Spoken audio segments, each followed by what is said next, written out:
Tayo po ay magbukas sa mga awit 57 verse 1. Mahabag ka o aking Diyos, ikaw sana ay mahabag. Sa iyo ako malapit upang ako ay maligtas. Pagkat aking nasumpungan sa lilim ng iyong pakpak, ligtas ako sa panganib hanggat ito ay lumipas. Ama naming makapangyarihan sa lahat, maraming salamat po sa araw na pinagkaloob mo sa amin, sa biyayang natatamo namin, Panginoon Lord God, sa araw-araw na lakas ng pangangatawan, Panginoon Lord God, sa kaligtasan, sa aking pamilya, Panginoon Lord God, sa lahat na mahal ko sa buhay. Noy, patawarin niyo po kami sa aming mga sala, sa isip, sa gawa, sa pananalita, Panginoon Lord God. Sa iyo po kami dumadalangin, Panginoon God, sumasamba sa pangalan mo, Panginoon na buhay. Amen.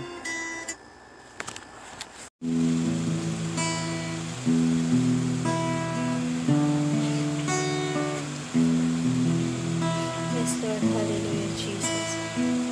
Panginoon, maraming salamat po Diyos sa umagang ito, Panginoon. Maraming salamat sa panibagong araw, Panginoon, na pinagkaloob mo, Panginoon, upang magbigay, Panginoon, kami ng papuri sa iyong muli, Panginoon, upang dakilain ng iyong pangalan, Ama. Lord, sa umagang ito, Panginoon, dinadalangin namin, Panginoon, ng pagsama mo ng iyong banal na Espiritu, Panginoon, simula sa pagkasulok ng aming mga tahanan, Panginoon. Lord, nananatili mang ganito ang aming sitwasyon, Panginoon, ngunit ang aming mga puso at pananampalataya ay patuloy, Panginoon, na nagiging malalim, Panginoon, at patuloy na hindi kami mapapatinag sa anumang pagsubok, Panginoon, na aming nararanasan, Ama. Sa umagang ito, tanging dinadalangin na tinataas namin ang iyong pangalan. Lord, kaluguran mo ang aming mga puso, Panginoon, na dalangin namin, maabot namin, Panginoon, ang iyong presensya na siyang kumilos, Panginoon, na bumaba, Panginoon, at maranasan namin kung paano mo kami, Panginoon, yakapin, Ama. Salamat sa umagang ito, Panginoon. Patuloy namin binabalik sa iyo ang mataas na papuri, mataas na pagsamba, pagdakila, patuloy na pagbibigay ng pasasalamat, Panginoon. Sa iyong pangalan, aming Panginoon Jesus. Amen. Hallelujah, Jesus.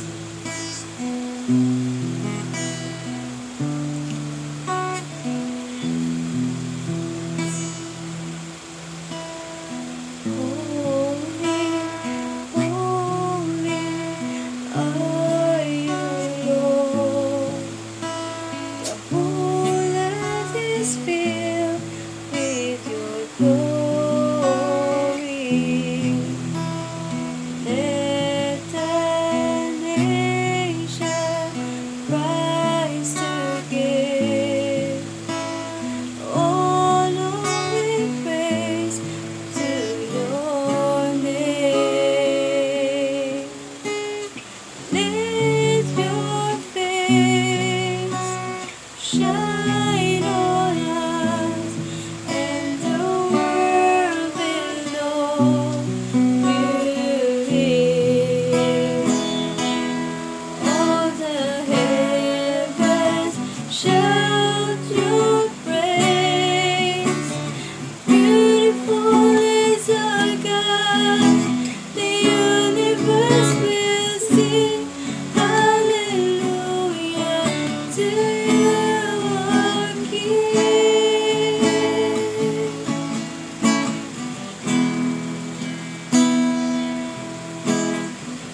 tayo po'y magpuri at sumamba sa ating Panginoon.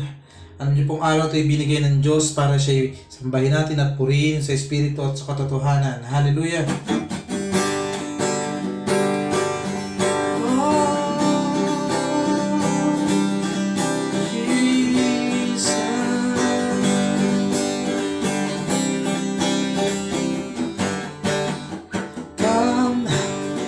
Now is the time to worship.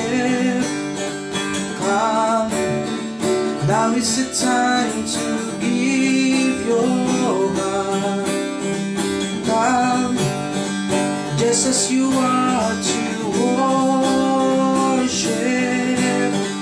Come, just as you are before your God. Come, now is the time to worship. Come, now is the time to give your heart. Come, just as you are to worship. Come, now is the time before your God.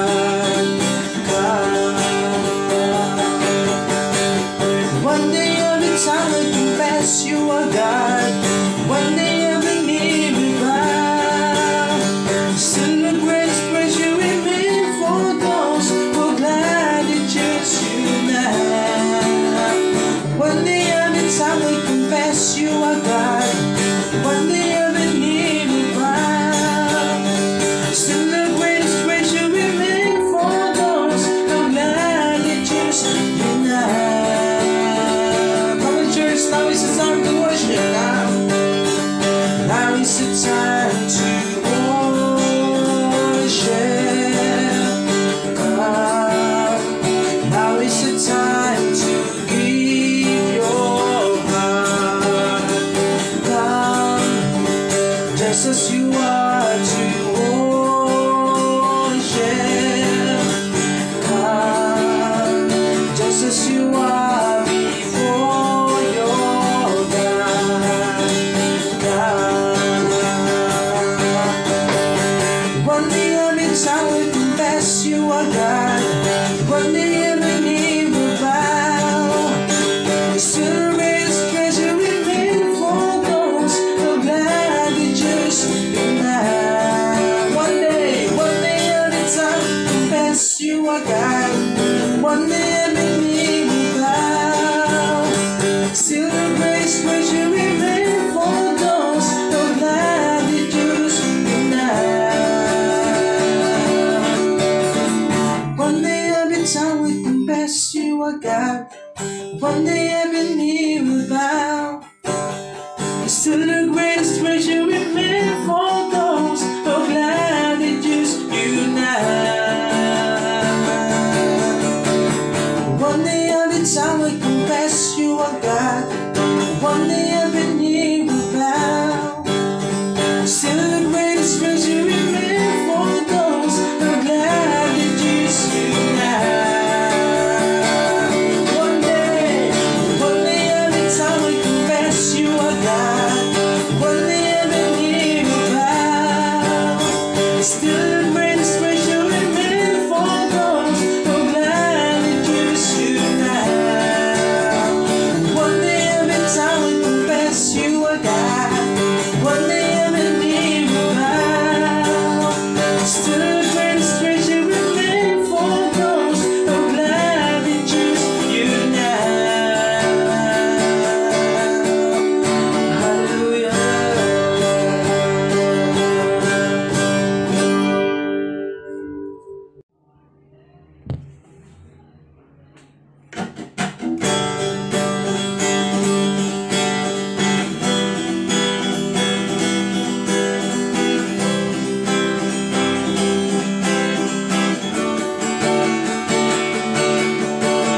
Come as a mighty river, come by your hands deliver, Lord.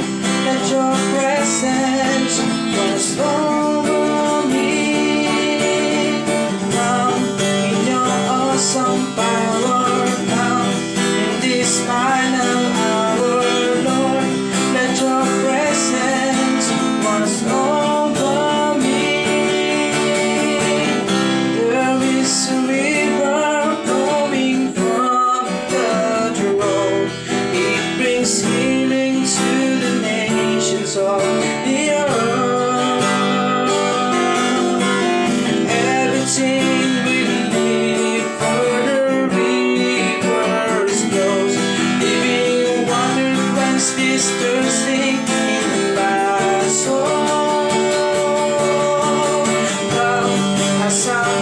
mighty river, come by your hands deliver, Lord. Let your presence wash over me. Come in your awesome power, come in this final hour, Lord. Let your presence wash over me. There is a river, there is a river flowing from the throne. It's being healing to the nations of the earth. Heavenly relief, where the river flows, living water quench this thirsting in my soul. Come as a mighty river, come by your hands deliver, Lord. Let your presence wash over me. Come in this awesome power, come in this final hour, Lord. Let your presence wash over me. Come as a mighty river, come as a mighty river, come deliver, Lord. Let your presence wash over me. Come in your awesome power, come in this final hour, Lord. Let your presence wash over me. There is a river flowing from the throne. It brings healings to the nations of the earth. Everything will live where the river flows. Living water quench this thirsting in my soul. Come as a mighty river, come by your hands deliver, Lord. Let your presence wash over me. Come in this final hour, Lord. Let your presence wash over me. There is a river, there is a river flowing from the throne. It brings healing to the nations of the earth. Everything will live where the rivers flow. Living waters quench this thirsting in my soul. Come as a mighty river, come by your hands deliver, Lord. Let your presence wash over me. Come in this awesome power, come in this final hour, Lord. Let your presence wash over me. Come as a mighty river, come by your hands deliver, Lord. Let your presence wash over me. Glory to your name, Lord Jesus.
has found its home within me. Now that I've been found in you, that all I am, the all you want me to be. 'Cause all I want is more of you. 'Cause all I want is more of you. Let your presence fall upon us. I wanna see your face to face.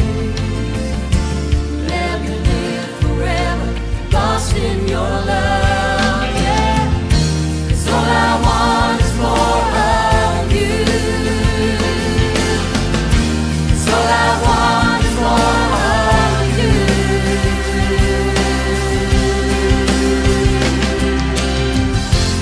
I'm living for this cause. I lay down my life into your hands.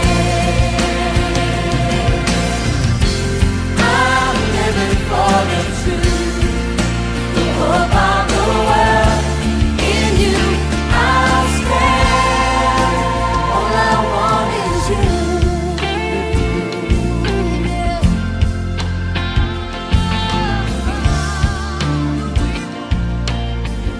Let your presence fall upon us.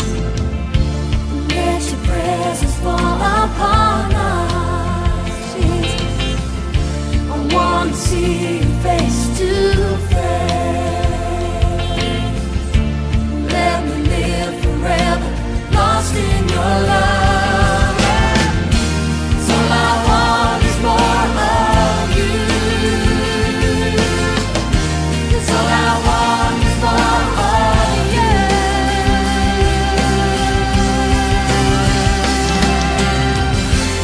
I'm living for this cause.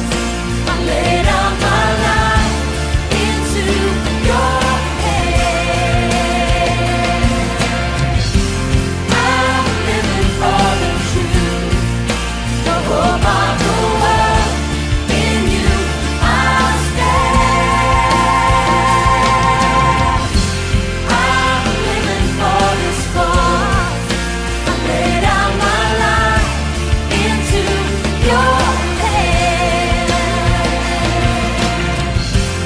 I'm living for this truth, the hope of the world.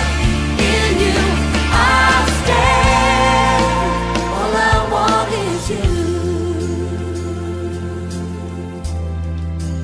All I want is you. All I want is you. All I want is you.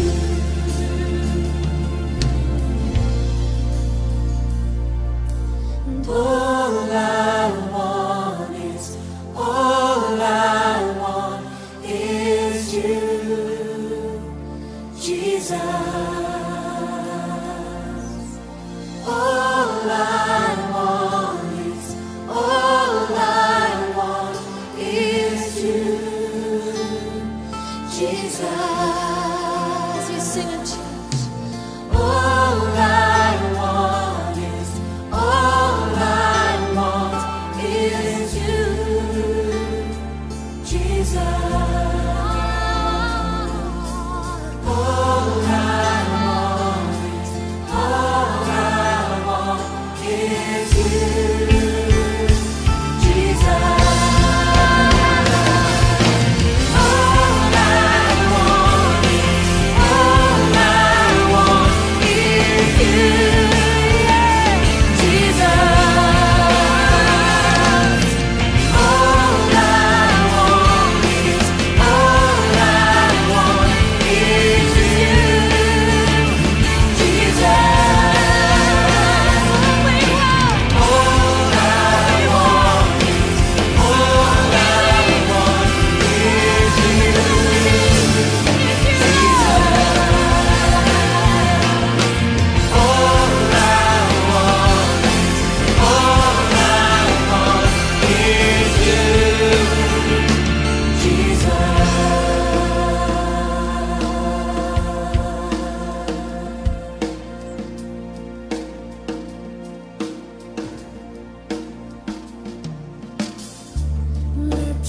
blessings fall upon us.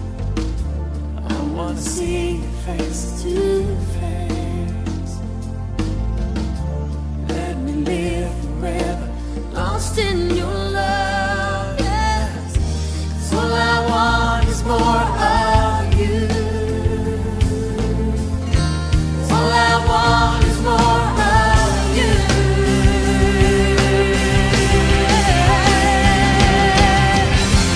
I'm living for this cause. I lay down my life into your hands. I'm living for the truth. Oh, I'm the world. In you I stand. I'm living for this cause. I lay down my life into your hands. I'm living for the truth. The hope of the world. In you I stand. All I want is you. All I want is you. All I want is you. Jesus, Jesus. All I want is you. All I want is you, Lord. More of you, Father.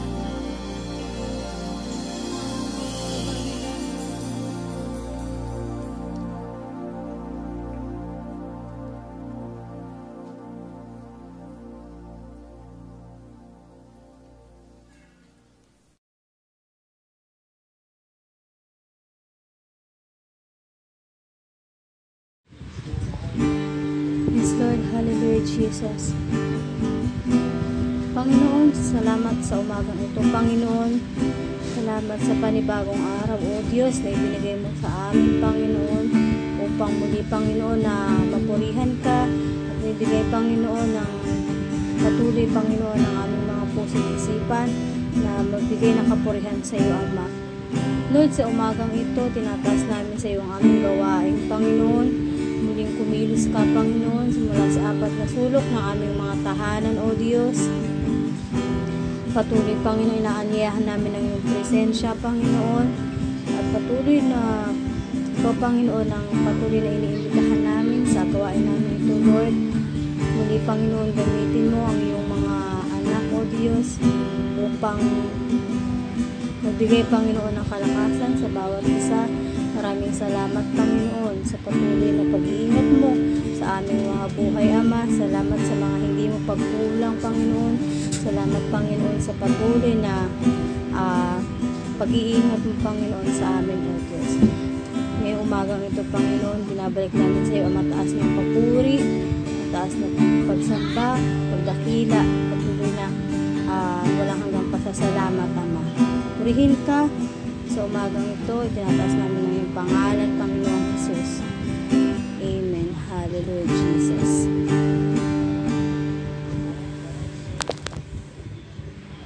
Amen. Magandang umaga po sa mga anak ng Diyos. Napakarami pong dapat ipagpasalamat sa Panginoon. Maraming blessing tayong hindi man natin nakikita, pero nararanasan natin. At saka yung mga unexpected blessing. Nagpapasalamat po ako sa Panginoon dahil ipinaparanas niya po yung kanyang katapatan sa kabila ng napaka-busy ng pagtatrabaho, pero nandiyan ang Panginoon para magpaalala palagi na nasa Kanya talaga yung tunay na kayamanan. Kaya nagpapasalamat ako sa Panginoon sa mga blessings na natatanggap ko, na kahit pandemya, meron pa rin mga iilan na client na nagpapaayos sa amin ni Brother Simon. Ganon din sa magandang trabaho na ipinagkaloob niya sa amin, sa mga pamilya na patuloy na binibigyan ng kalakasan. Yung mga taong kasama natin, isang patotoo rin yun na nagbibigay sa atin ng inspirasyon, bibigay ng ng nagbibigay siya ng parang kalakasan din. Nakikita natin na kung paano nila kinakaya, dapat kayanin din natin, lalo na anak tayo ng Diyos. At yun dun sa pinagkakaloob ng Lord na kaligtasan. Kung hindi nyo po natatanong, last time, ako po ay na-slide sa motor. Pero nagpapasalamat ako sa Panginoon dahil hindi po ako ganoon na damage. Nagkaroon lang po ako ng konting mga sugat. Pero naranasan ko po yung pag-comfort ng Panginoon. Isang pagre-remind na kailangan sa bawat pag-alis natin, sa bawat ibabalakin natin, dapat talaga natin unahin siya. Kaya nagpapasalamat ako sa Panginoon dahil ligtas akong nakabiyahe, nakakakaba man, pero naniniwala ako na ang pag-iingat ng Panginoon ay nandun palagi. Maraming salamat, maging challenge po sa bawat isa na ano man yung pinagdaraanan natin ngayon. Patuloy po tayo magpasalamat sa ating Panginoon sapagkat kailanman hindi siya nagkukulang sa atin. Mahal na mahal tayo ng Panginoon. Ang nais ko pong i-share sa inyo ang lahat ng pagpapalang nararanasan ng inyong Kuya Archie ay tinataas ko palagi sa Panginoon. Nawa isang araw magkaroon tayo ng isang maayos uli na panambahan, na magkakaroon tayo ng sayawan, aawitan natin ng Panginoon sa pamamagitan ng pagtugtog natin. Nakakamiss na rin kasi yung mga ganung gawain natin. Kaya hintayin natin ang patuloy na pagkilos sa pag-aayos ng Panginoon. Sa Diyos po ang papuri at pasasalamat. Amen.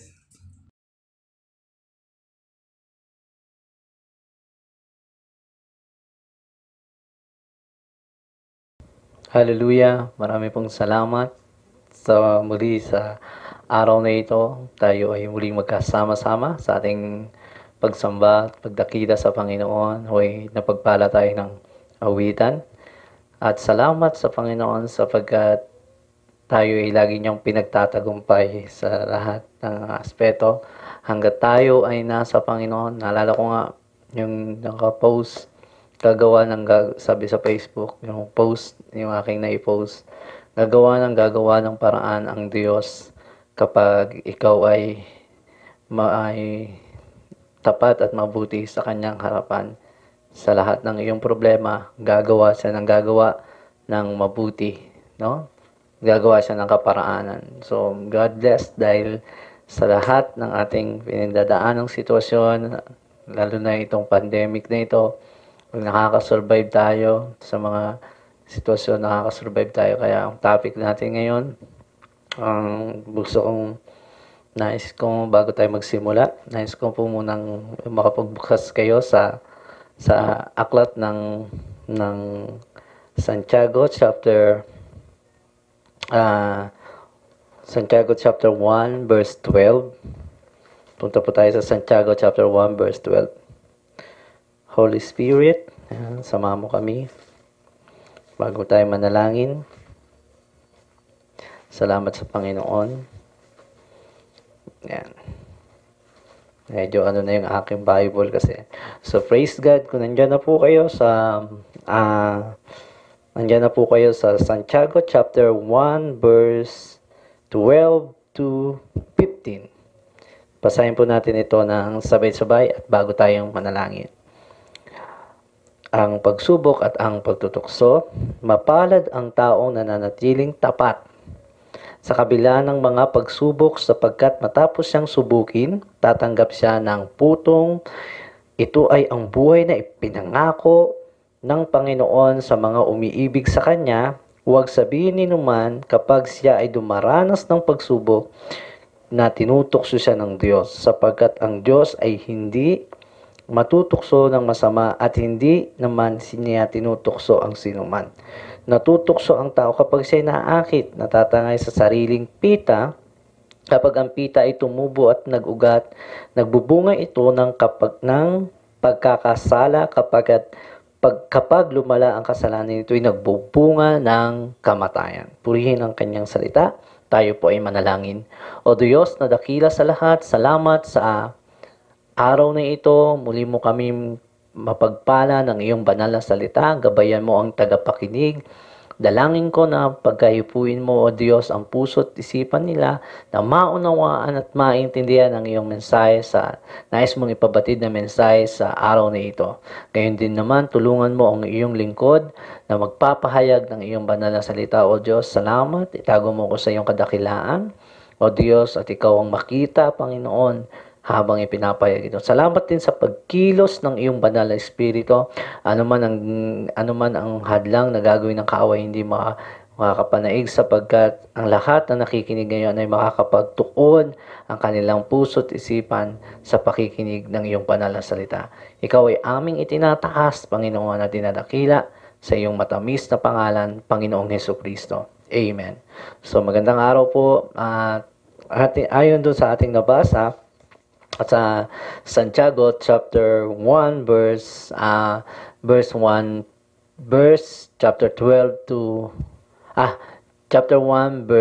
to 15 ay isa ito sa tungkol dun sa pagsubok o tukso.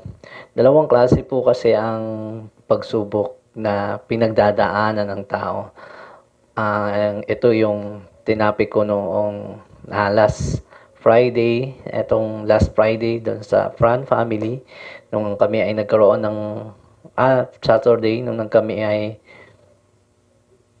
nagkaroon kami ng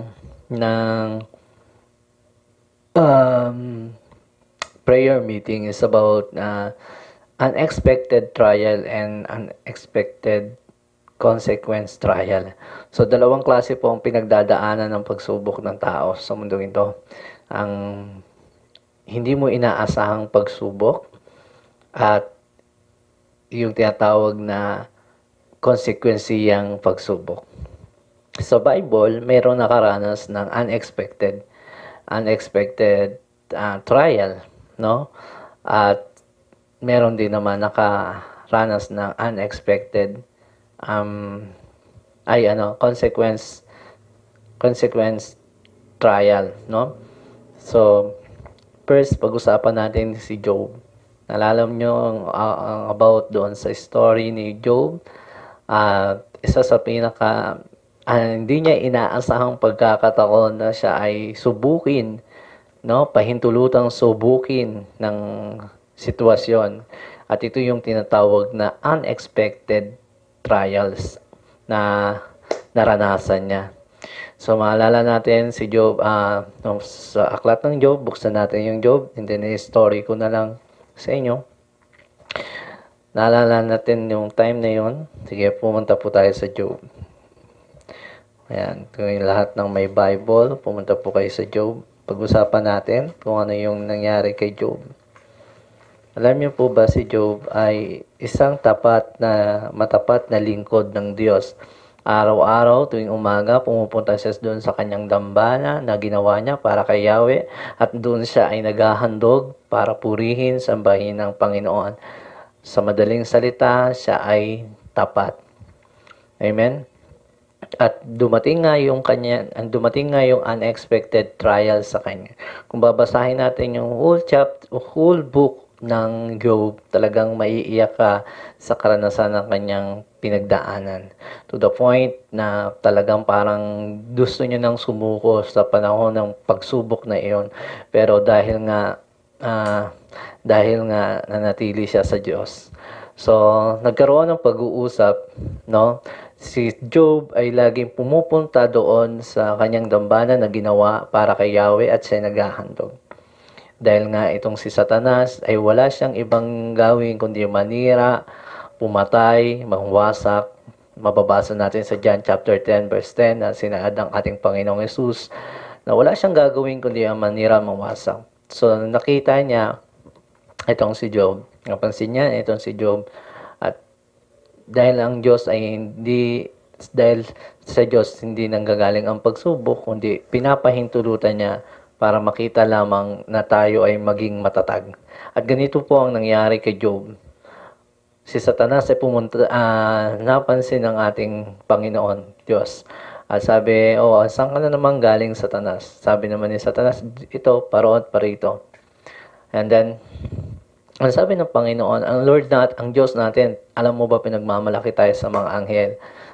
Sa every time na tayo nagiging tapat sa Kanya, pinagmamalaki tayo ng Panginoon. Hanggang ngayon, kung ano yung pag-stand mo sa Kanya, hanggang ngayon, kung ano yung ginagawa mo mabuti sa Kanya, ikaw ay pinagmamalaki ng Diyos. Kaya sabihin mo sa iyong katabi, ikaw ay pinagmamalaki ng Diyos. So ito po ang nangyari. Sabi ng Panginoon, sabi ng Diyos kay Satan, ang sabi niya, tignan mo itong lingkod kong si Job. No? Siya ay nanatiling tapat sa akin.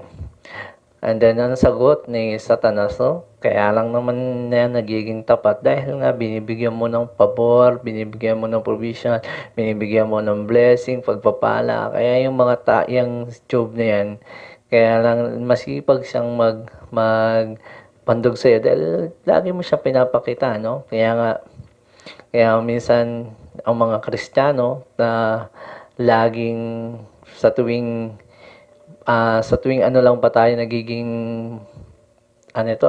sa tuwing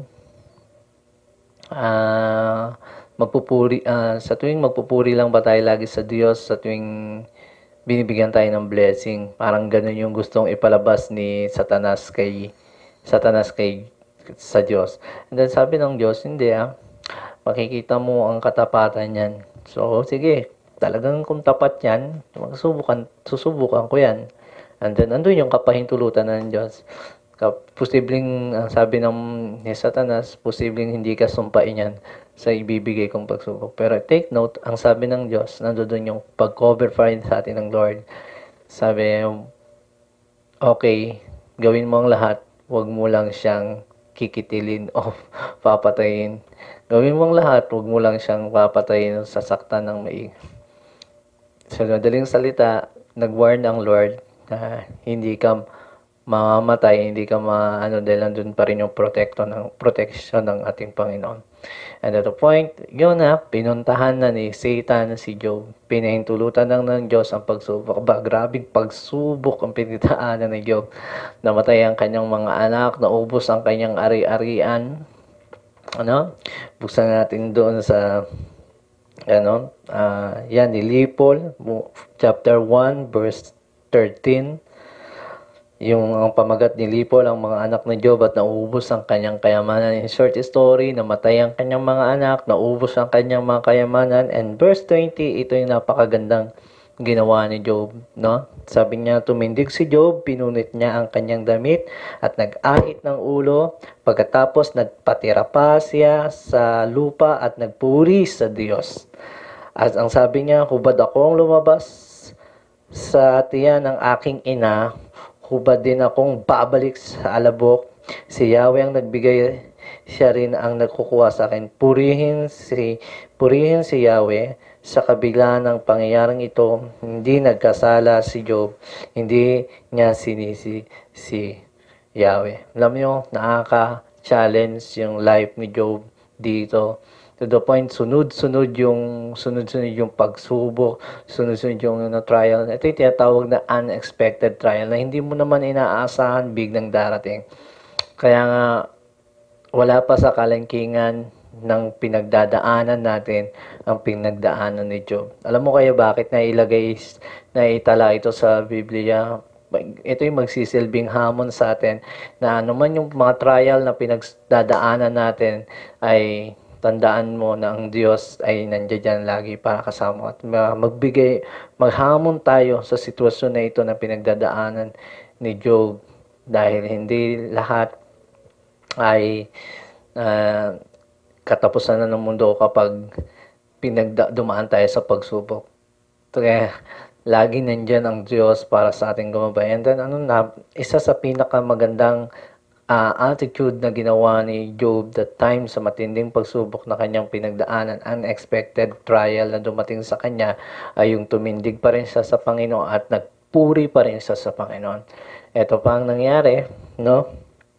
Ito pa ang nangyari sa life ni Job na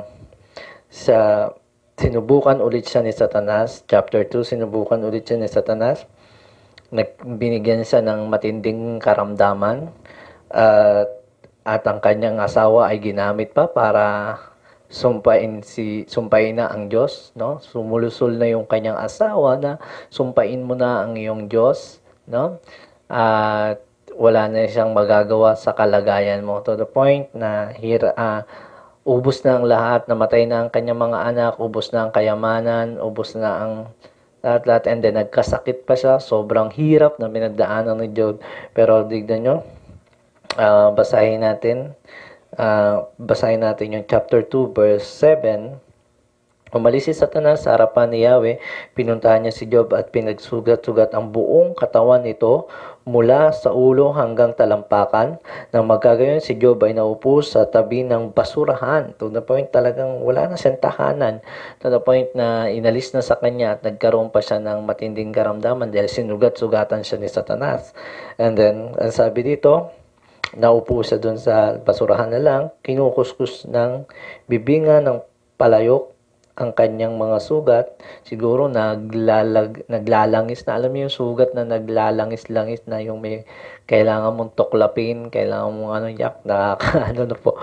Pero sinabi ng kanyang asawa, ito pang masakit. Mismo yung parang magiging kasama mo habang buhay ay siya pa yung magbibigay sa kanya ng discouragement, at ito pa pwedeng sumpain mo na ang iyong Diyos, parang pero dito ako na-challenge naman dun sa sinabi ni Job, no po. And sabi dito, sinabi ng kanyang asawa, verse 9, sinabi ng kanyang asawa, hindi ka pa ba magbabago? Sumpain mo na ang Diyos na mamatay ka na. Ang sagot ni Job, hindi mo nalalaman ang iyong sinasabi. Kaginawahan lang ba ang tatanggapin mo sa Diyos at hindi, tignan yun, napakaganda, at hindi kahirapan? Sa kabila na nangyaring ito sa kanya, hindi pa rin nagkasala si Job. Very faithful, napakatapat ni Job sa Diyos that time. Kaya kung mapapansin natin, talagang man yung pang-aasar o pang-gagawa ni Satanas, na natili siyang tapat. So, alam niyo church, ang naranasan ni Job is unexpected trial. Sabi nga natin, unexpected trial. So, paano natin mapapagtagumpayan itong unexpected trial na ito? Mapapansin natin yung life ni Job, talagang nanatili siya doon sa pagiging katapatan niya sa Panginoon at hindi siya nagkasala. Tandaan natin, take note, no? Ang sabi doon sa Santiago chapter 1 verse 12, mapalad ang mga taong naging tapat sa gitna ng pagsubok ng pagdaraanan, at sila'y tatanggap ng putong ng tagumpay. Sa madaling salita, lahat ng tao dadaan sa unexpected trial. Ikaw, dumaan ka na ba sa unexpected trial? Yung hindi mo inaasahan na darating sa buhay mo, at talagang minsan mapapa-question ka, Lord, bakit ganito nangyari sa life ko? Hindi ko akalain na mangyayari ang mga bagay nito, mangyayari ito sa pamilya ko, mangyayari ito sa sarili ko, mangyayari ito sa karir ko, mangyayari ito sa yung mga unexpected. Pero merong itinuturo ang Biblia sa buhay ni Job sa atin. Merong itinuturo. It's about na ating pag-aaralan ngayon. Ikaw, nakakaranas ka ba ng unexpected trials ngayon? Tayong lahat ay dadaan sa unexpected trial. Kailangan ihanda natin yung ating sarili, i-prepare natin yung sarili. Kaya napakahalaga nang nagbabasa tayo ng Bible, nakikinig tayo ng Word of God. Ito yung weapon natin para kung si Lord ay nagbibigay ng unexpected blessing, ang panahon naman ay nagbibigay ng unexpected trial. So, anong dapat nating gawin? Siyempre, paghandaan natin ang mga bagay na yan sa pamamagitan ng pagpapakalalim ng ating relasyon sa Diyos. Dahil yung tinatawag na malalim na pundasyon natin sa Diyos. Kasi kapag dumating ang unexpected trial, kapag malalim yung ating pundasyon sa Diyos, hindi tayo magigiba ng pagsubok na yan. Ano man ang pang-aasar ang gagawin ni di Satanas sa atin ay hindi siya magtatagumpay. Ang linaw na sa Biblia, hindi galing sa Diyos ang pagsubok, kundi ang galing ito kay Satanas na pinapahintulutan lamang ng Diyos. So, be aware, ang buhay ng Kristiyano ay hindi puro hallelujah lang. Katulad ng sinabi ni Job that time, sabi niya, tingin mo ba, puro lang sa biyaya mo pasasalamatan ang Diyos? Puro lang sa biyaya o sa pagpapala o na dumating mo siya pasasalamatan. Kahit sa gitna ng kahirapan, kailangan mo pa rin purihin, dakilain ang Diyos sapagkat siya lamang ang tanging nakakaalam ng lahat ng nangyayaring sitwasyon sa iyo. At meron ding siyang layunin o purpose, dahilan para sa ating mga pinagdadaanan na ito. So yan ay tinatawag na unexpected trials sa nangyari sa buhay ni Job. Pasok naman tayo sa tinatawag na unexpected consequence trial. Pag sinabing consequence trial, ito naman ay ang naranasan ni David.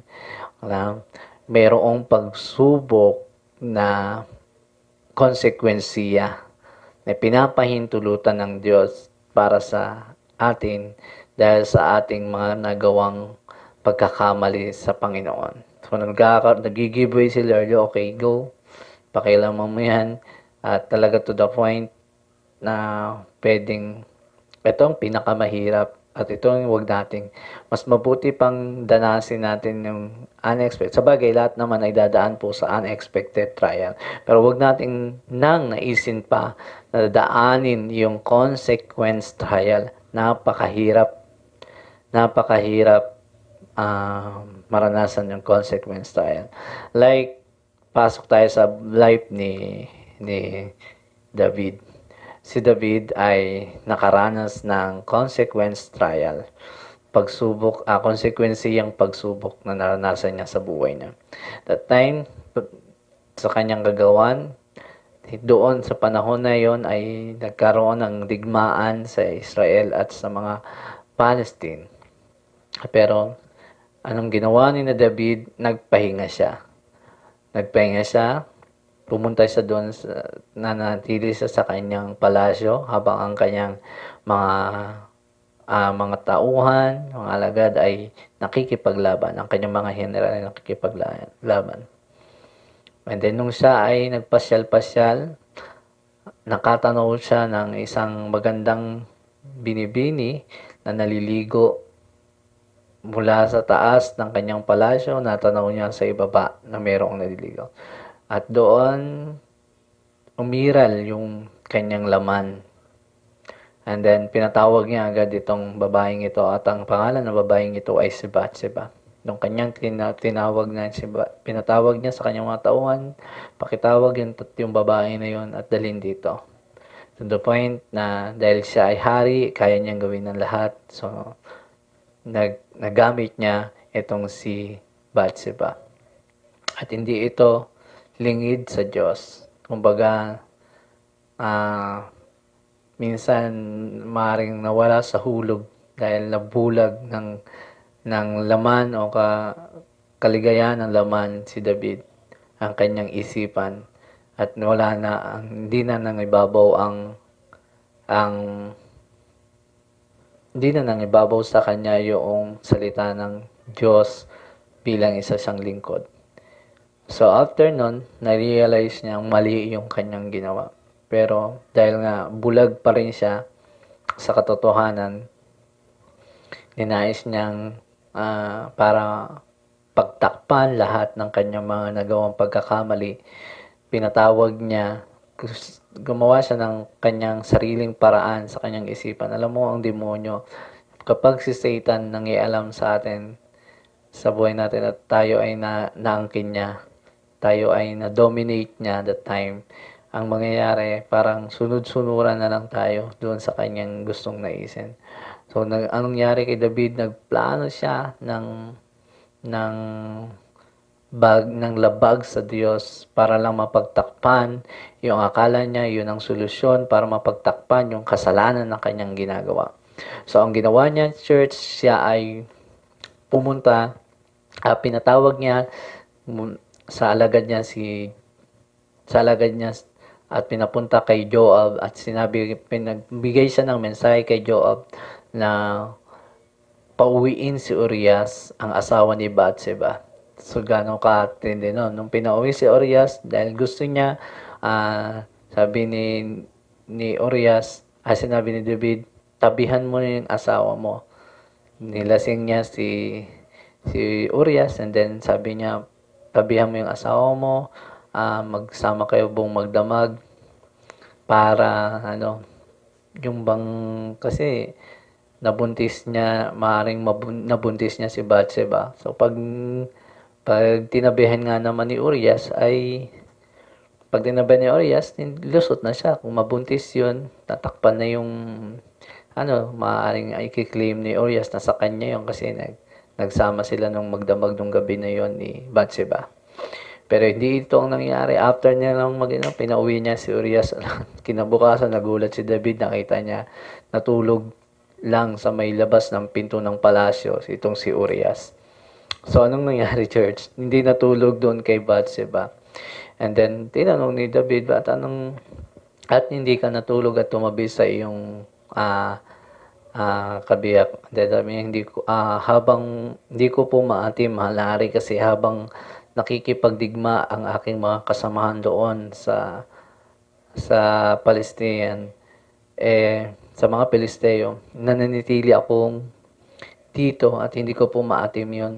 Ako po ay isang tapat na sundalo. Kailangan ko pong pumunta doon at hindi ko maatim na nakikipagtalik sa aking asawa habang nakikipaglaban ng aking mga kasamaan. So nagulat si David sa sinabi ni Urias. Okay, sige.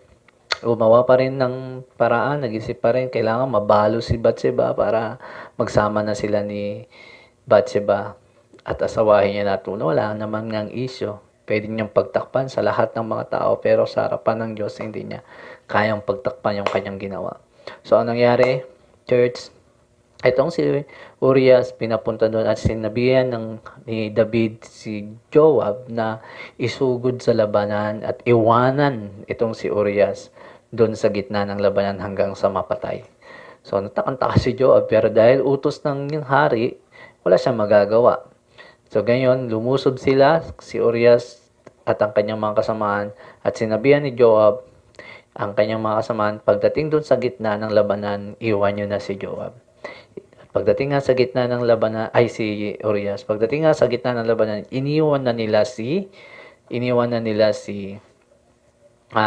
Urias at namatay nga si Urias. So doon na nangialam si prophet. Doon na nangusap ang Diyos. Doon na nangusap ang Diyos kay propeta Nathan.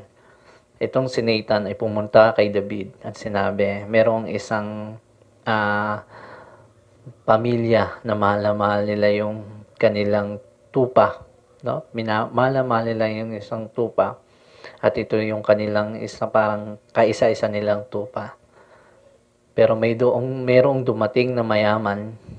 Nagtalinghaga muna itong si propeta Nathan. Merong dumating na mayaman at kinuha yung tupa na yon. Alam mo, nagalit, tumayo si David at nagalit. Hindi pwede yun. Sino ba yung nanguha na yan? Bakit kaisa-isa na lang ng mahal nila itong tupang ito, kaisa-isa na lang na mahal nila ng pamilyang ito, tapos kukunin pa na itong mayaman na ito? Hindi ako makakapayag sa ganyan. At tumayo ang pastor na si Nathan at ang sabi niya, mahal na hari, ang tinutukoy ko sa istoryang ito ay ikaw. Hindi lingid sa Diyos, hindi lingid kay Yahweh kung ano yung ginawa mong kasalanan na kaisa-isa lamang na asawa ni Urias, si Bathsheba, kinuha mo pa. So, nagulantang si David.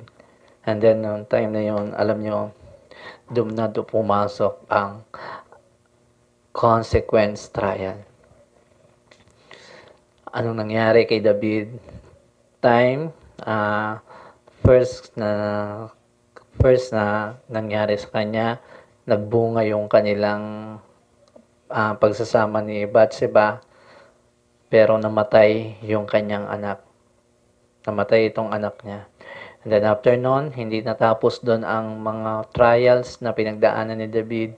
Nagrebelde ang kanyang anak na si Absalom. Lahat ng kanyang mga anak, lahat ng kanyang asawa ni David ay ginahasa ni Absalom. Gano'ng kasakit yun. At hindi pa ito, lahat ng mga anak niya nagpatayan at ginahasa rin. Sumalala natin si Tamar, ginahasa niya yung anak ni David, ang magkakapatid. So, grabing gulo nung sambayanan ni David that time sa trials. So, dalawang klase yung trials na yon.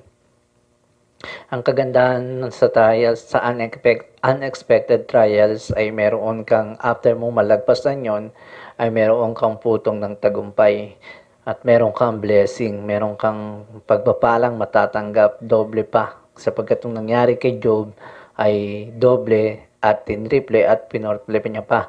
Na ibig sabihin, 4 na beses siyang pinagpala ng Diyos.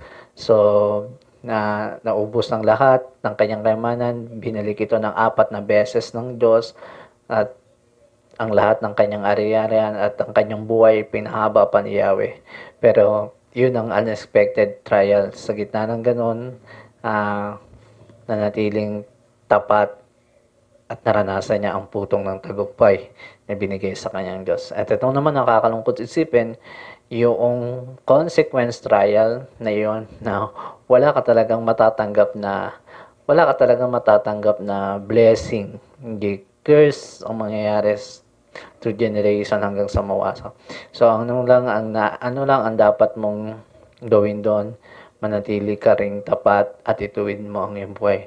Ito yung ginawa ni David kung paano niya na-overcome ang consequence trials na yon. Punta natin yung awit na yan. Sabi doon sa awit 94 verse 14, sabi doon ni David ay ang lingkod ng Panginoon ay hindi niya iiwan, yaong mga hirang niya hindi niya tatalagdan, magbabalik sa matuwid ang ganap na katarungan, diwang susundin ng tapat ang pamumuhay. Alam ko na, alala nyo yung sabi dito, diwang ito'y susundin susundin ng tapat ang pamumuhay. Susundin ng tapat. Naalala nyo yung isang pusong tapat, yung kantang Pusong Dalisay. Na sa'yo'y nagmamahal, isang pusong sa'yo'y walang alinlangan. Yung pang pusong dalisay, ang aking nais. So, magkaiba magkaiba yung situation ni Job at situation ni David. Si Job nakaranas ng unexpected trial. Si David naman nakaranas ng consequence trial. Si Job ay pinagpala sa gitna ng kanyang pagiging tapat sa Panginoon, sa gitna ng pagsubok ng kanyang mga pinagdadaanan, sa sobrang hirap ng kanyang pinagdadaanan ng pagsubok, nananatiling siyang katapat at merong kapalit itong pagpapala sa kanya.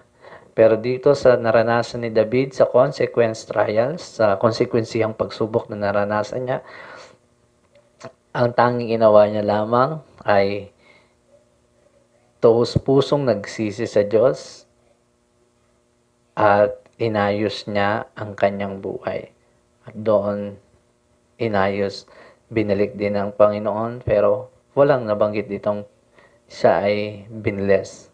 Siya ay, although makikita natin, pero dun sa part na yon, sa panahon na yon, hindi nagpala ang Panginoon, kundi nagbigay lang ang Lord sa kanya ng makita lang yung chance o second chance, na nagbigay ang Diyos sa kanya ng chance na manatiling mamuhay ng tapat sa Panginoon. Amen? So, ito yung mga example ng unexpected trial and consequence trial. So, come on church, sa mundo, pagdadaanan natin talaga yung mga unexpected trial like Job. And then, pwede naman din nating hindi na pagdaanan yung consequence trials na yan. No, sa atin, dahil binigyan tayo ng free will ng Lord, binigyan tayo ng laya na gawin ang lahat, pero pagkaisipin natin, huwag na nating daanin yung consequence trial. So, matatanggap pa natin yung unexpected trial dahil hindi natin inaasahan darating yung pagsubok na yan. So, prepare na tayo, handa na tayo. Bakit? Foundation natin si God. Foundation natin si Jesus Christ at hindi tayo matitinag. At lalo na yung sinabi doon sa 1 Corinthians 10:13 na sinabi doon ay wala pang pagsubok na ibinigay sa inyo na hindi nyo kaya. Sa pagdating ng pagsubok na yun, bibigyan kayo ng Diyos ng lakas upang mapagtagumpayan yun. Pero dito, pagdating dito sa unexpected, dito sa consequence trial, pwede hindi natin ito ay mapipigilan natin. Dumating man yan, nandoon na yung kaisipan natin na mapipigilan ito. Mapipigilan natin ito sa pamagitan ng warning na matatag tayo na hindi natin dapat pasukin to. Dahil alam natin yung kahihinatnan. Kaya nga doon sa Santiago, chapter 1:12-15 na binasa natin, doon tinutukoy doon si Santiago na sa first verse na nabasa natin mula sa 12 ay is about of unexpected trials. Sa gitna ng pagsubok ay manatili kang tapat at may tatanggap kang putong ng tagumpay. And then sa second part ng verse na yon sa baba ay yung tinatawag na consequence trial. Anong sabi ni yung tukso, about sa tukso. So, binigyan tayo ni Santiago ng warning about dun sa temptation na hindi na natin ito dapat pasukin. Sapagkat kapag ito'y pinasok natin, ito ay magbubunga ng pagkaalipin sa atin at siyempre, ang kahinatnan nito ay kamatayan. Binigyan tayo ng warning. So, sa madaling salita, mapapagdaanan natin yung unexpected trial, and then sa gitna ng katapatan natin sa Diyos ay meron tayong putong na tagumpay na mararanasan. And then second, yung consequence trial. Kapag yung consequence trial optional, hindi natin pwedeng, pag sinabing optional, nandoon yung pagpili mo. Nandoon yung pagpili mo. Nandoon yung pagpili mo na hindi mo dapat yun ay kagatin o kakagatin mo. O nandoon yung pagpili mo na iwasan mo o susunggaban mo. So, optional.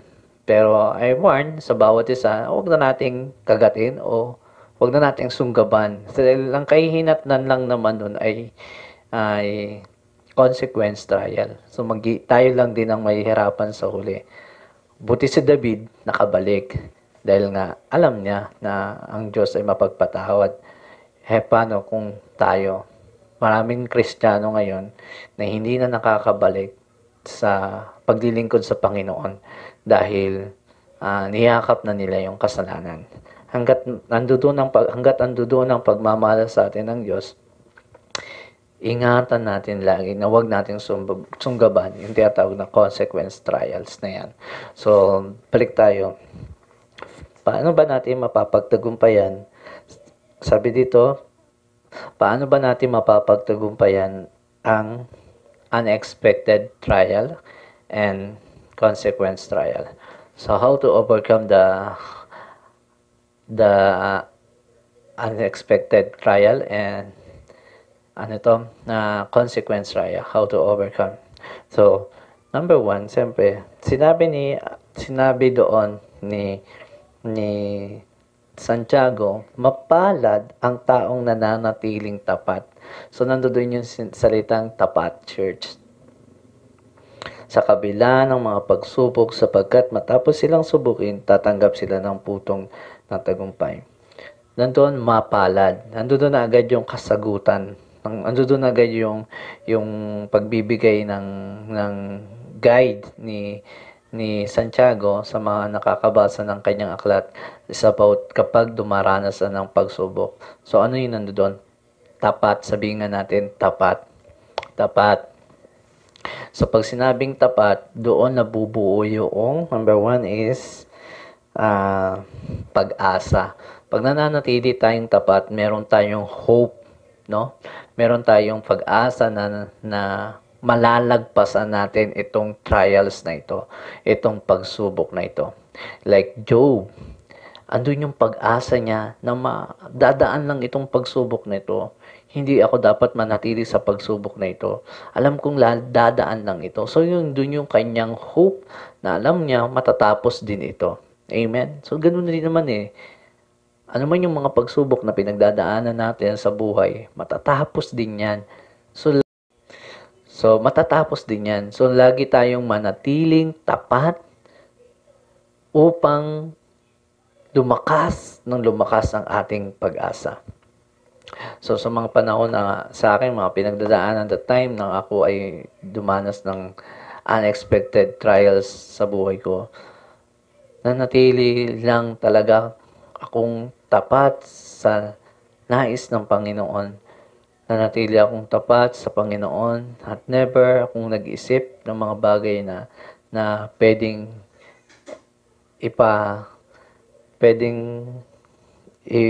ano ko sa Lord, i-question ko sa God. Nanatili akong tapat dahil nakita ko yung kanyang mga pangako. So, nandun yung aking hope, nandun yung aking pag-asa, at hindi ako bumitiw, kumapit lang ako dahil may pag-asang pagsubok lang ito at malalagpasan ko rin ito.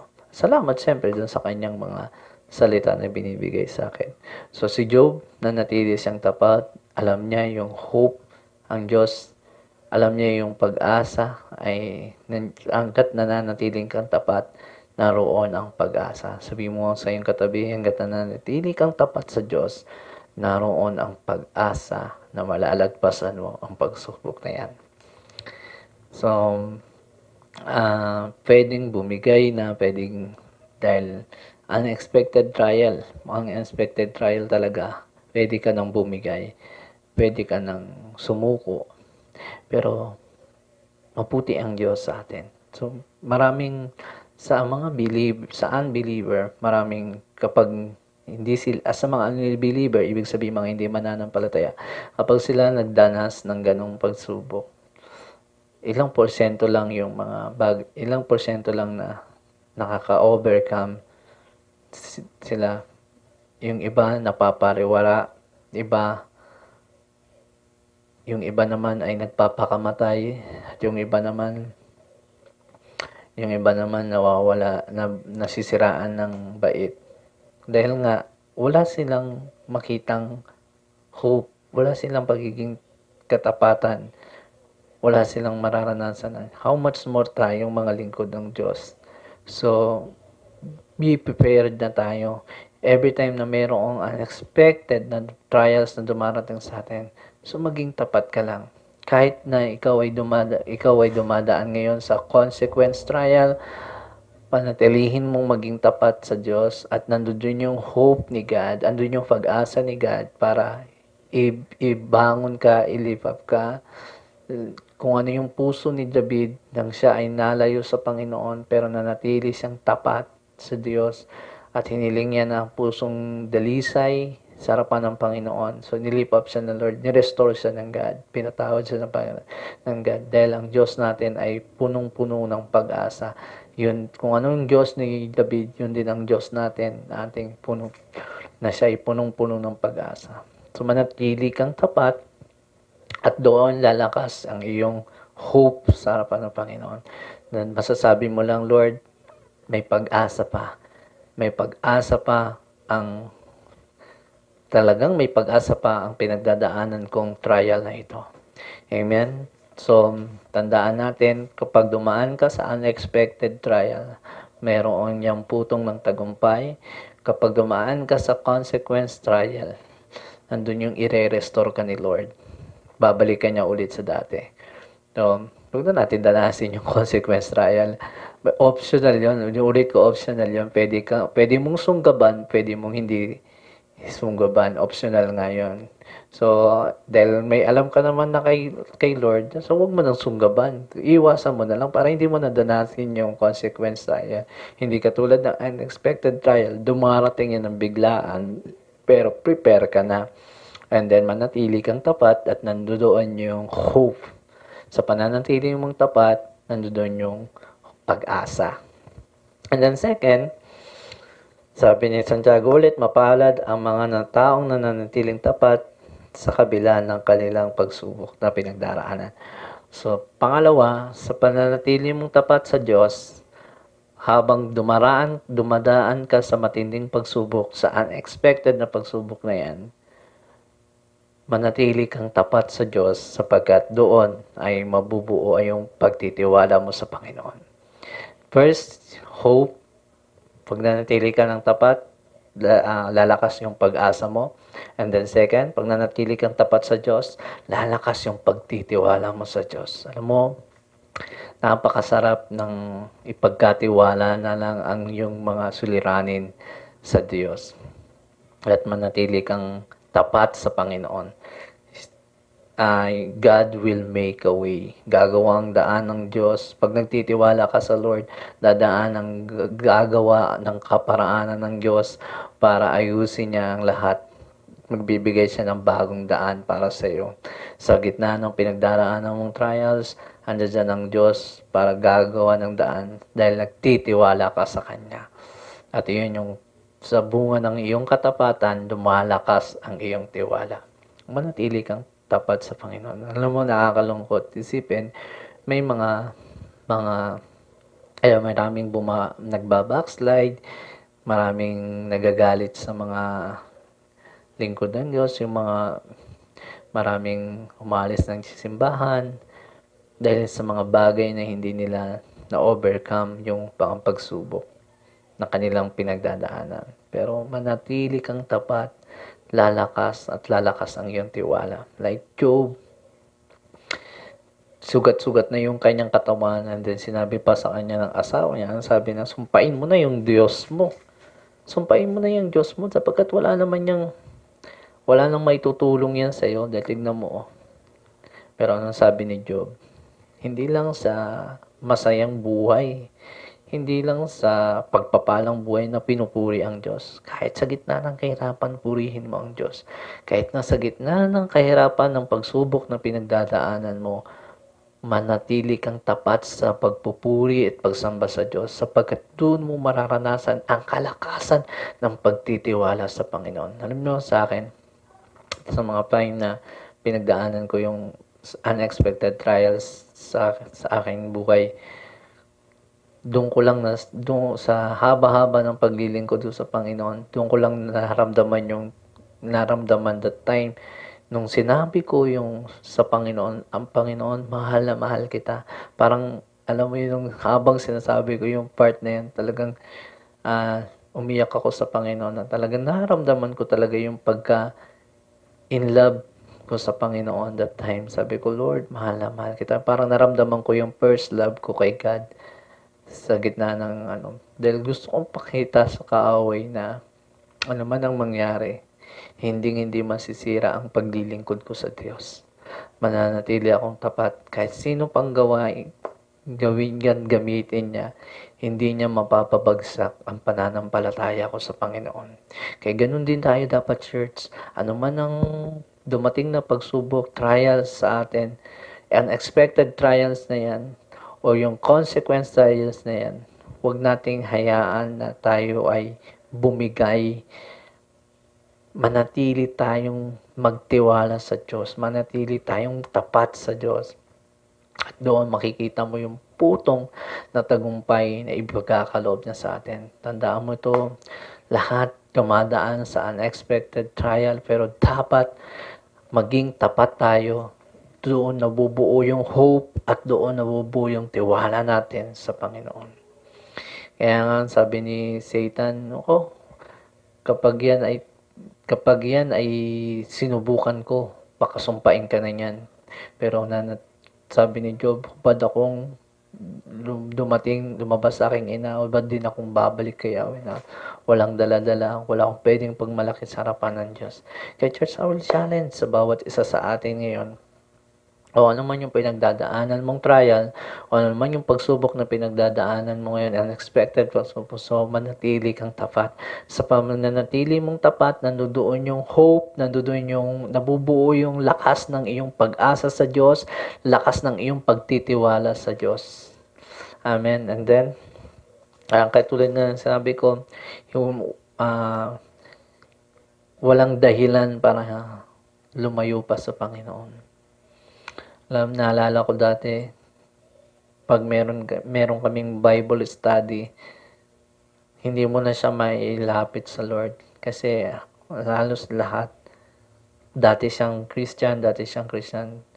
Talagang ang namuuna sa kanya yung galit, puot, at hindi na yung love kay God. So, sa madaling salita, nilamon na siya ng sistema ng sama ng loob, nilamon na siya ng sistema ng kawalan ng tiwala sa Diyos, kawalan ng pag-asa sa Diyos, dahil dun sa pagsubok na kanyang pinagdaanan. Ano yung pagsubok niya, no? Kinispis pa ni Pastor. Yung pagsubok, dati siyang tambourine dancer sa church, na very faithful siya. So, kung pinakita niya pa nga yung mga journal niya, mga word of God niya that time. Tapos, siyempre, meron nung time na yun, meron silang boyfriend, girlfriend. So, naging sila nung gitarista. And then, akala niya okay na sila. Then, dami na nilang plano na magpapakasal ng ganito. Then, one time, dahil yung worship leader ay nag-mission sila sa isang lugar kasama yung gitarista, at siyempre yung dancer hindi na naisama kasi sabi ng pastor ay kailangan ko ng mga awit at gitarista doon sa mission. Gusto kong sama kayong dalawa. So, dahil tiwala naman yung dancer na girlfriend, so okay, sama ka.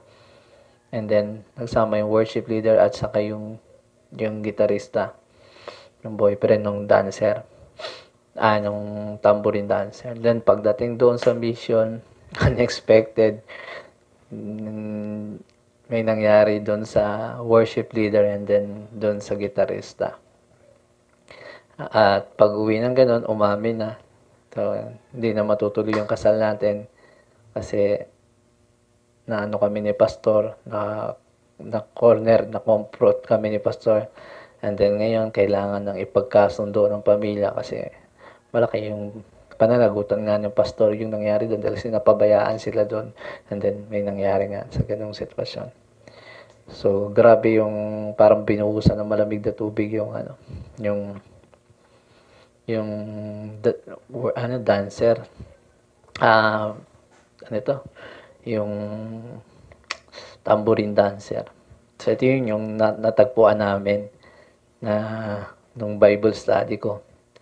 At wala siyang ibang sinishare about doon. Purong kwento na. Sabi ko, pwede na kayong bumalik naman sa Lord. Pwede na kayong maglingkod sa Panginoon. Sabi niya, malabo na tama na yung ganitong sitwasyon ako. As kasama ko yung may pamilya na kasi sa pamilya ko. Ganyan. Pero, alam mo ba doon lang siya nagalit and then dinamay niya pa yung gawain. So, sira na yung, ang ganda pa naman, hindi maganda yung babae. Hindi, ang ganda pa naman nung kanyang ministry. Ang dami niyang ginawa that time. Makikita mo yung mga devotion niya, mga letter niya kay God. Pero doon sa isang pagsubok na yun, tumating sa kanya, hindi mo na siya maakay sa Panginoon. Talagang totally backslide na siya sa Lord. Sabi niya, hindi na ako tatanggap na ng Bible study. So, nalungkot kami. So, nakasharing kasi, alam mo bang ginawa sa akin ng born again? Parang tumatak na sa kanyang isipan. Alam mo ba yung ginawa sa akin ng born again niya yan? So, di ba, nakakalungkot isipin na ang tagal-tagal mo sa ministry and then dun lang sa trials na yon, Tapos, na parang sinubok ka lang. Ito nga, unexpected trial. Sinubok ka lang ni Satanas kung hanggang saan ang katapatan mo sa Diyos. Na it's hurt, no? Nasaktan siya. Dinamay niya na rin yung gawain ng Panginoon. At higit sa lahat, dinamay niya na rin ang Lord. At yun nga, sabi niya, ang laki ng ginawa ng born again sa buhay ko. No? Hanggang ngayon, ang sama-sama ng kanyang loob. Kaya kayo church, darating tayo sa mga unexpected trial, pero manatili ka pa rin tapat sa Panginoon. Manatili ka pa rin matatag sa Panginoon. Dahil sa pananatili mong tapat at katatagan sa Panginoon, nabubuo yung pag-asa, nabubuo yung tiwala, at yung plano ng Diyos na maganda darating sa'yo. Diba? Sabi nga doon, putong ng tagumpay. Tandaan mo ito, ang iyong isipan at ang isipan ng Diyos ay hindi mo hawak.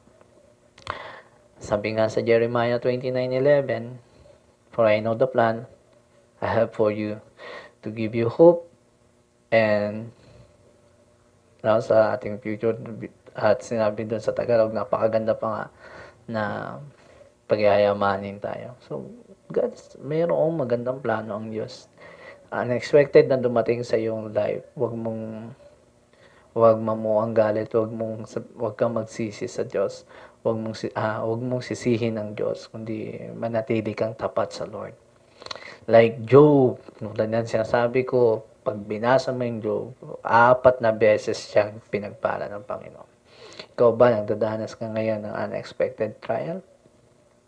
Manatili kang tapat sa Panginoon. May gagawin ang Diyos. Amen? At doon sa nabubuong pag-asa, nabubuong pagtitiwala. Then last, pagtsatsaga. Ang Diyos ay may tamang oras, panahon para ayusin niya ang lahat. Minsan kasi may inaayos lang sa atin. Hanggat nananatili tayong tapat sa gitna ng unexpected trial o consequence trial na yan, magtiyaga lang tayo. Ang Diyos ay may perpektong oras, panahon para ibigay niya. Kasi minsan, ginagamit din niya ang mga trials na yan para i-mold, ihubog yung ating pananampalataya sa Diyos. Kaya nga may putong ng tagumpay. Sa pananatili mong tapat sa Diyos, nandoon yung pagtsatsaga.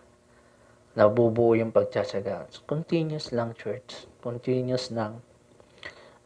Manatili ka lang. Sabi nga sa Hebrew chapter 12, verse 1, fixed in your eyes unto Jesus. So, tumingin ka lang sa Panginoon. Ituon mo lang yung paningin sa Panginoon. At doon, hindi mo namamalayan. Tumatakbo yung oras, panahon. And then, God's perfect timing para sa iyo. Ang Diyos ay may perpektong panahon at oras na ibibigay niya sa iyo para maging overcome yung panahon, yung iyong pagsubok na yan. Kaya, hamon ko sa bawat isa na ano man ang pinagdadaanan natin, unexpected trial, consequence trial, church, manatili kang tapat. Sapagkat sa pananatili mong tapat, doon nabubuo ang pag-asa, pagtitiwala, pagtsatsaga. Kapag hindi ka naging tapat, tumalikod ka sa Panginoon, nag-alibukhang anak ka o anuman, walang katagumpayan dyan. Dinudungisan mo lang lagi, lalo ang iyong sarili. Buti kung dinudungisan mo lang ang iyong sarili. Ano sabi doon sa Santiago? Kapag lumalim ang kasalanan, kapag niyakap ang kasalanan, ito ay nagbubunga na ng kamatayan. Hindi man kamatayan physical, spiritual. Kapag sinabing spiritual, kamatayan na spiritual, yung bang binilame mo na yung Holy Spirit. Yung hindi ka na kayang patawarin ng Diyos dahil binlame mo na yung Holy Spirit. Pag binlame mo yung Holy Spirit, tinanggihan mo na ang pagkilos ng banal na Espiritu sa iyo. Ibig sabihin nun, hindi mo na nararamdaman yung pagpapatawad ng Diyos. At siyempre, walang patutunguhan yun.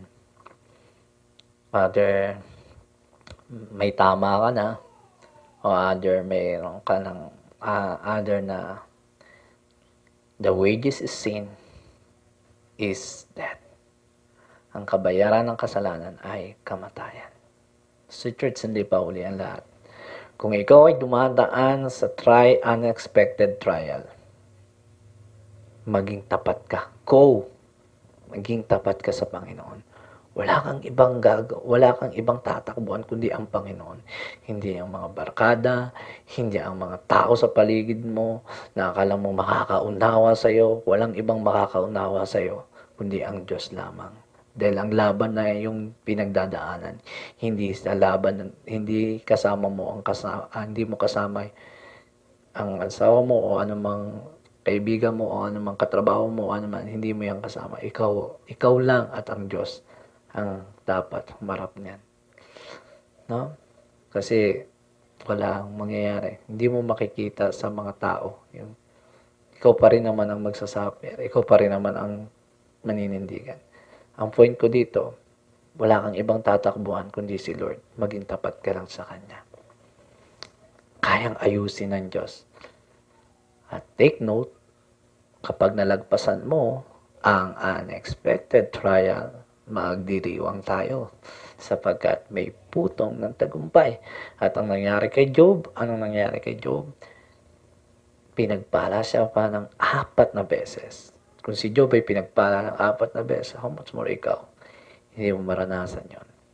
And then, si David, nakaranas ng consequence trials. Ito nga lagi ko sasabi sa inyo, optional, kung ikaw ay nakapasok na doon sa consequence trial, isang pusong tapat ang lagi mong hilingin sa Diyos. Manatili kang tapat sa Panginoon, ire-restore ka niya, ibabalik ka niya, at ang lahat ng pangit na nangyari sa iyo that time ay kayang baguhin ng Panginoon, ayusin ng Diyos, at maging maganda ito.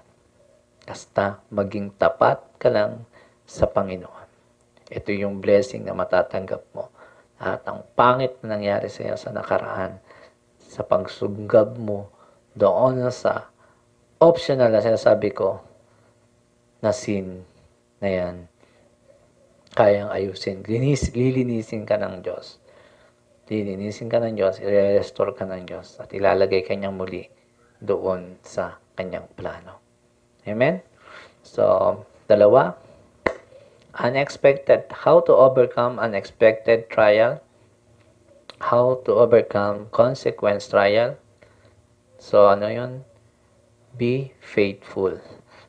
Be faithful in God. Kailangan maging tapat ka sa Panginoon dahil sa pamamagitan ng katapatan mo sa Diyos, nabubuo o lumalakas ang pag-asa, lumalakas ang pagtitiwala, at tumitindi ang pagtsatsaga. At after that, blessing and restoration. Amen? So sa pagkakataong ito, nais ko pong pasalamatan ang bawat isa.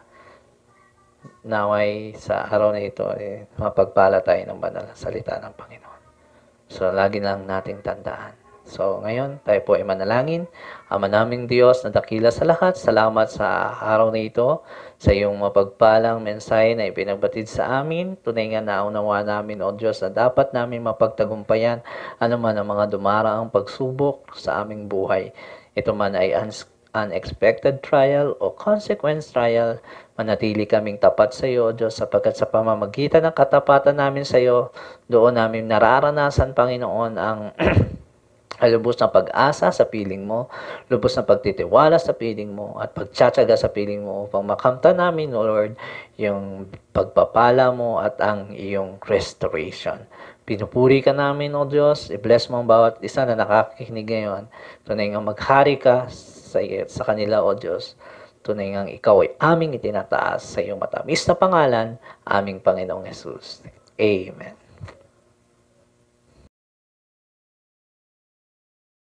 Dumako po tayo sa pangalawang gawain. Ito po ang ating pagbibigay ng tithes and offering. At wala po akong ibang ipapaalala sa ating lahat, kundi ang maging tapat tayo at maging masunurin sa harapan ng Panginoon, dahil alam na alam ng Diyos, kilala tayo ng Diyos. So lahat ng effort na ginagawa natin, katapatan sa harapan ng Panginoon ay nakikita yan ng Diyos, at siya naman ang bahalang magpahala sa ating mga buhay. So katulad ng preaching ko last Wednesday, maging Joshua tayo.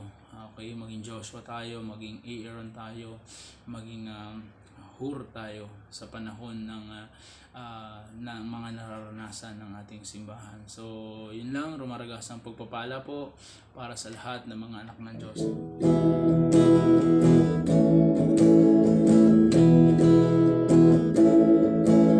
Sinabi ng Diyos na aangat ang buhay ko. Sinabi ng Diyos na sasagana ang buhay ko. Kaya't ako'y magsasaya, pagkat sinabi ng Diyos ay sinabi niya. Di ko bibitawan ang lahat ng pangako niya. Lumaragas ang pagpapalay aking nararanasan. Di ako magtataka kung ba't sa'kin napupunta mula hilaga, kanluran, timog, silangan, saan man mapunta. Lumaragas ang pagpapala ay aking natanggap na.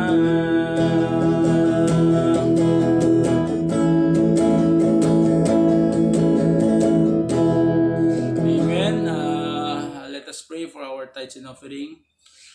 Let's pray. Yes, Lord. Hallelujah. Salamat, Panginoon, sa katapatan ng iyong mga anak. Dalangin ko, Panginoon, na patuloy mong i-bless ang bawat isa, Panginoon. Alam, nakikita mo, Lord, ang mga puso namin sa harapan mo, at alam mo, Panginoon, ang bawat pagsunod na ginagawa namin. Kaya, Lord, sa iyo namin ipinagkakatiwala ang lahat. Lord, bless mo ang finances ng bawat lingkod mo, bawat anak mo, Panginoon. More blessings to come, Panginoon. More increasing, Panginoon, sa kanilang mga buhay, at ingatan mo sa namang sakit at karamdaman. In Jesus' name, Amen. Amen. So go po tayo sa announcement. Ang ating scripture po ay mula sa ating kabataan, ang president ng youth, si Christine Garcia. Ikaw ang scripture by next week. At ang ating patotoo naman po ay mula po sa women's ministry, si Nanay Rose na pinsan ni Pastor Aldrin. So ako na ang bahala doon, kumuha ng kanyang records. At yun, wala akong ibang prayer, at isama natin sa prayer yung nangyayari sa church. Amen. Makabili din tayo ng simbahan tulad ng vision ng ating pastor. So God bless you all, at pagpalain kayo lahat ng Panginoon. Taas po natin ang ating mga kamay. Ama naming Diyos na dakila sa lahat, luwalhatiin ka sa iyong kadakilaan. Tunay nga na sa iyong katapatan, hindi ka nagsasawa, O Diyos, na kami ay paalalahanan ng iyong mga banal na salita upang kami ay manatiling tapat sa iyo, O Diyos, at mapagtagumpayan naman ang mga pinagdaraanan naming pagsubok. Sa pagkakataong ito, Panginoon, Lord, patuloy mo kaming hinahamon na manatiling tapat sa iyo. Pagpalain mo ang bawat tahanan nanonood ngayon, O Diyos. Abutin mo sila at iparanas mo sa kanila ang iyong kapangyarihan, kadakilaan, at gayon din naman tunay ngang lagi mong gabayan at ingatan. Salamat, Lord, na pagpalain mo sila, lalo na sa buong isang linggong ito, na huwag pagkulangin sa kanilang pangangailangan, at iparanas mo, Lord, ang iyong pagbuhos ng pagpapala sa bawat pamilya ng JCR Caloocan Family. Kaya naman sa araw na ito, ikaw ay aming itinataas sa ngalan ng Ama, ng Anak, at ng Espiritu Santo. Ang lahat ay magsabi na Amen. So God bless you all po, and we love you with the love of